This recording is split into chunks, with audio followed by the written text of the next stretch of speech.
Je vais vous raconter l'histoire d'un dîner entre amis. Nous sommes deux qui nous retrouvons régulièrement à Paris dans un restaurant où le premier critère, je vais le dire, est la carte des vins, évidemment, et la nourriture qui va avec. Bien entendu, pour mettre tout ça en valeur, mais le critère de la carte des vins est fondamental. Donc, nous avons déjà fait quelques escapades dans des restaurants où les cartes des vins sont remarquables, sont sympas, où on peut trouver des vins plus difficiles à trouver classiquement sur le marché. Donc des cartes de vin qui sortent de l'ordinaire. Et là, nous sommes retrouvés dans le 16e, dans un restaurant, dans une petite rue. Et je savais à l'avance, je connais ce restaurant où j'avais été quelques fois, je savais à l'avance que ce restaurant avait une très belle carte des vins et parfois de jolies découvertes. Donc, arrive la carte, nous choisissons les plats. Bon, c'est la saison des gibiers. J'ai choisi un faisan appelle un bon vin rouge, bien entendu. J'ai demandé la carte des vins, j'ai commencé à regarder, j'ai proposé deux options. Mon ami est originaire de la région du Rhône-Sud. Il a découvert, il n'y a pas si longtemps que ça, je pense 1 ou 2 ans, les vins de Emmanuel Reynaud. Et du coup, il en est tombé, je dirais, complètement dingue, comme nous tous. Et c'est vrai que Emmanuel Reynaud nous a quittés il n'y a pas longtemps, et je n'avais pas encore eu l'occasion de redéguster une bouteille de ce grand maître du vin. Et sur la carte, il y avait un Côtes-du-Rhône 2020. Il y avait aussi un IGP, Domaine des Tours. Et donc je me suis dit, bah, tiens, on va être raisonnable et nous allons prendre l'IGP Vaucluse, le Domaine des Tours. L'œnologue arrive. Là-dessus, on lui déclare notre choix. Il nous regarde en disant, vous voulez vraiment pas un château des Tours. C'est vrai que entre l'IGP et le château, il y a une différence. On est sur 2020. J'ai quand même des craintes que le vin soit trop jeune. Le château des Tours est un vin qui nécessite quand même quelques années, mais tout le monde sait que chez Reynaud, quand les vins sortent sur le marché, c'est qu'ils sont a priori prêts à boire. Bien entendu, il lui recommande que les bouteilles soient ouvertes 24 heures avant, parfois plus. Là, on choisissait pratiquement le vin sur la carte, et donc il allait être ouvert devant nous. Mais la tentation était grande. Je reconnais que l'œnologue a bien fait son travail, il nous a bien conseillé. Il a dit allez-y pour le Château des Tours 2020. Donc le Côtes-du-Rhône. Alors Château des Tours, il y a deux cuvées. Il y a la cuvée Côtes-du-Rhône et la cuvée Vaqueras. La cuvée Côtes-du-Rhône, classiquement, toutes les deux sont en majorité Grenache. Le Vaqueras est à très grande majorité Grenache avec un peu de Syrah. Et normalement, la Côte-du-Rhône est à majorité Grenache, 70% je crois. Et puis le reste se balade quelque part entre le Cinsault et la Counoise. Bien, alors sur 2020, j'ai appris par le sommelier qu'il n'y avait pas de Vaqueras, il n'y a pas eu de Vaqueras. Donc il est vraisemblable que les vignes destinées à Vaqueras se soient déversées dans le Côtes-du-Rhône. Donc là, on a une réserve qui est quelque part entre une réserve et un Vaqueras. Certaines années, vous savez peut-être que certains Vaqueras, du fait de la couleur, ont été déclassés en Côtes-du-Rhône et s'appellent Grande Réserve. Donc on est sur une réserve et demie, quelque part entre la réserve et la Grande Réserve. Donc là, la bouteille est arrivée. Nous avons fait ouvrir la bouteille. Nous avons commencé à déjà une pensée à la mémoire d'Emmanuel Reynaud, qui est quand même un personnage, j'ai eu l'occasion de le commenter, mais c'est un personnage qui est hors du commun. C'est quelqu'un qu'on ne peut pas cloner, si je puis dire. Il est unique. Ses vins sont uniques. Ses vins, d'ailleurs, d'une année sur l'autre, peuvent être très différents. Il m'est arrivé de goûter des fonds-salettes d'une année sur l'autre qui étaient extrêmement différents. Il fait les vins le plus personnellement possible, proche de sa personnalité, ce qu'il aime. Et bien entendu, quand on aime, on fait des choix. Et quand on aime, on déteste d'autres choses. Et c'était quelqu'un de très entier. Et cette cuvée, nous l'avons dégustée en mémoire d'Emmanuel Reynaud, avec évidemment beaucoup d'émotion sur le moment. Quand le vin a été versé, il y a eu ce moment d'arôme qui sortait de la bouteille, mais qui sortait ensuite du verre, qui était absolument incroyable. C'est un voyage, c'est des arômes à la fois, mais entendu, on trouve toujours ce côté épicé, ce côté fruit, pas si mûr, pas si sur-mûr que parfois on peut constater sur certains vins du domaine ou du château, j'aurais tendance à dire. Mais il y a cette énorme émotion qui ressort d'un côté qui est à la fois poétique, à la fois évocateur, qui vous fait voyager.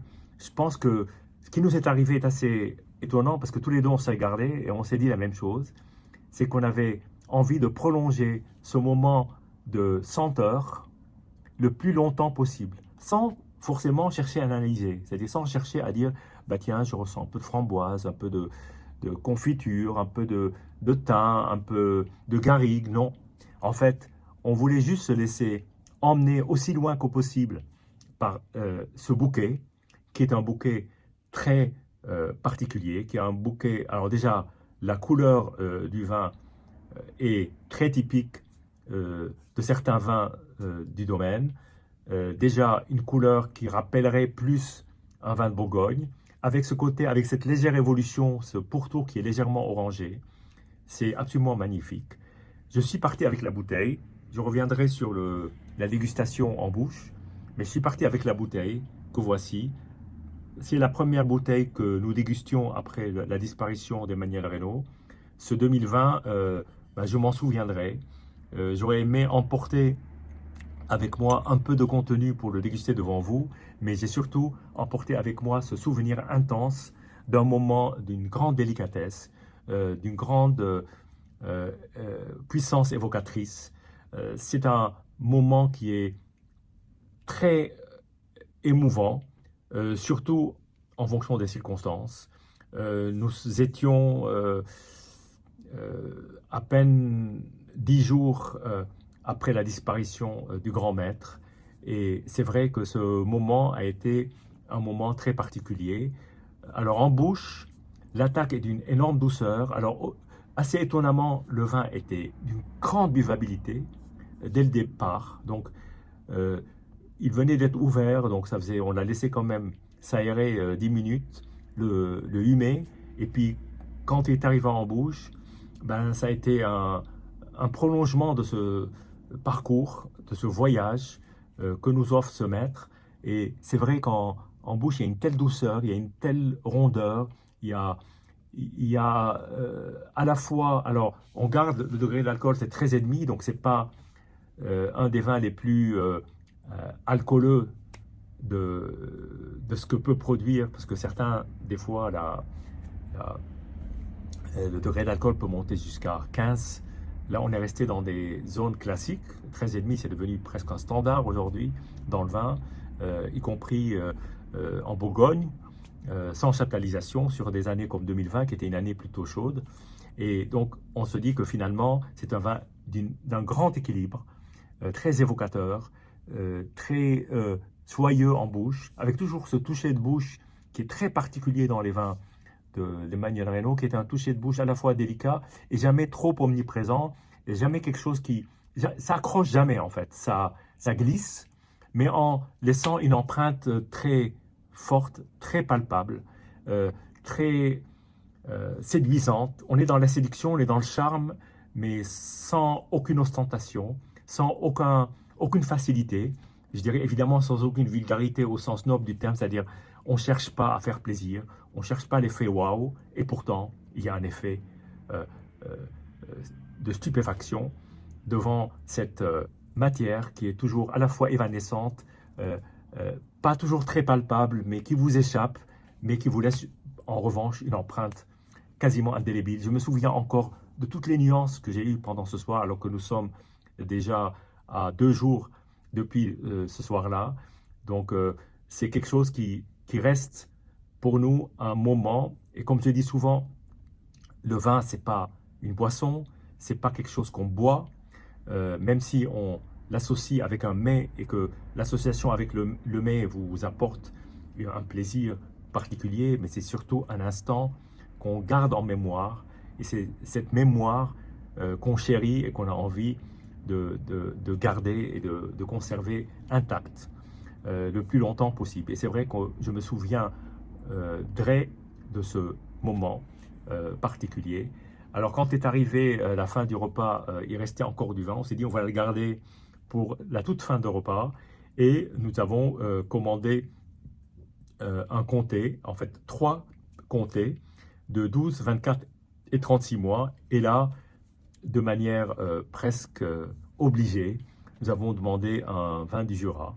Et la surprise est arrivée d'un vin, un ovni total, du domaine Tissot, un Savagnin Amphore 2022, donc relativement jeune. Et donc, c'est un vin qui est en fait un vin de macération, c'est-à-dire qu'il est vinifié comme un rouge, donc macération pendant 4 mois, comme un rouge, donc une macération longue avec les pots, donc un Savagnin en amphore. Ensuite, un élevage qui n'est pas très long, houillé, donc c'est un Savagnin à la vin blanc classique. Alors, au nez, c'était un nez, je dirais, presque d'herbe, je dirais même d'épis de blé presque, avec énormément de puissance et d'intensité. Et en bouche, alors c'est un ovni total. La couleur est magnifique, la couleur est orangée, ressemble à un vin comme on pourrait le qualifier de vin orange. Et c'est vrai, là la couleur dit la manière de réaliser le vin. Et le vin est quelque part je dirais un intermédiaire entre un vin, peut-être une bière de garde. Ça me rappelle certaines très très très belles bières de garde.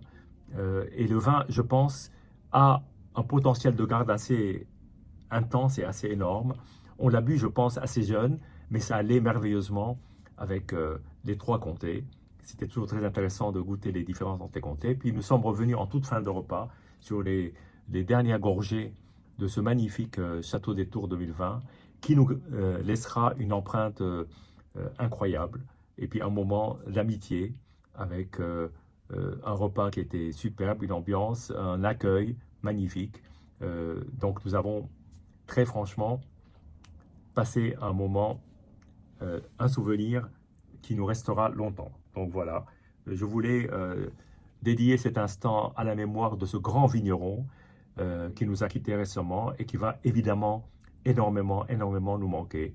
Et je vois que beaucoup d'abonnés sont très sensibles à la disparition de ce personnage qui est unique, qui nous a marqués et qui nous marquera encore longtemps grâce à tout le patrimoine qu'il nous laisse, parce qu'il y a encore énormément de bouteilles à déguster. J'en ai encore dans ma cave et je me ferai un plaisir de partager ces moments avec vous. Je vous dis santé, en tout cas à tous, et à bientôt.